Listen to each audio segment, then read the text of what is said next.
Hi, this is Debbie at Bookshopworm. Or you can reach me at Twitter, Bookshopworm1, or my YouTube channel, which is Debbie444, or Bookshopworm. Or you can just contact me through Facebook, which is Deb for Video. There's many avenues. Today we're going to discuss many things. One of them is going to be A Fact of a Body by Alexandria Marzano Lesnevic. It's a murder and a memoir, and it's very good.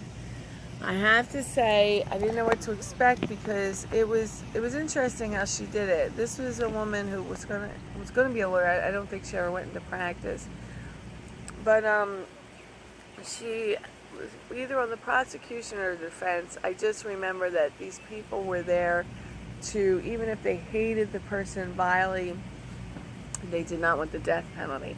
And she was all for it as a young student. And then there came this child molester, killer, Ricky, and she realized that she couldn't. She just vilely hated him on sight. And it also goes through her past. This is a bit of a spoiler alert, but it's pretty early on you discover that she was, had things in her own family that happened to her that made her hate Ricky even more. So when she meets Ricky, or about him, she goes nuts. She just wants him dead. And it's interesting how Miss Marzano paints him in a sympathetic way. I mean, when you hear child molester, you think, oh, that's so nasty. And it is. But she does it really well. She really paints him well-rounded. What motivates this kid, to kill a 10-year-old. It's such a horrible incident. But she goes back into how it could be created, and then how he was created, and how each moment in time, like the butterfly effect, if a butterfly is flapping its wings in Africa, it creates a windstorm in the United States, that kind of thing. That's what the book's about, like what little event in the past creates the whole future. And she does that with Ricky, she does it with her, she does it with her family, and she molds it all together. It's a very interesting book, and it taught me a lot about the law in general, like what does it mean to, like a tort, that kind of thing, T-O-R-T. You hear about tort a lot when you're talking about a car. It was a very interesting book. I strongly recommend it. A Fact of a Body. Now we go on to my love of shoes and shopping, and that would be my Chanel boots. They are sliders. They are gorgeous. I love them. I got them on eBay. Wooden bottoms. These are, they're suede uppers. And then, of course, Christian Dior. These are made of a different material on the bottom, but I love how they say Dior. And then they have the little Dior hanging off of it, which I love. So I love Christian Dior, but Chanel is like my top. Chanel is awesome.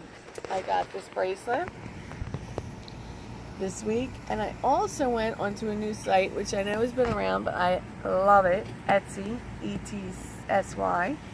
And the reason I love it all of a sudden is because of Edie Sedgwick. Yes, Edie Sedgwick was a fabulous pop princess who died far too young, age 28, 1971. Horrible beginning, but then she reached this height of fame with Andy Warhol, and then something happened between them. I guess she needed money and he wouldn't give her money, and she felt that some of his films made fun of her rather than celebrated her. For whatever the reason, they came to dislike each other, or just had it falling out. And it was a shame because she was a really interesting character, and I found out to this day, I mentioned her on Twitter, everyone went nuts. She's really a loved character. Her earrings especially. I just ordered 2 pair of Edie Sedgwick earrings online on Etsy.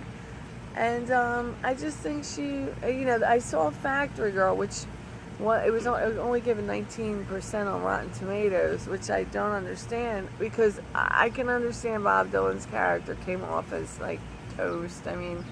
So bland and boring. But Shannon Miller was fabulous as Edie Sedgwick, and I thought the guy did Andy Warhol really well.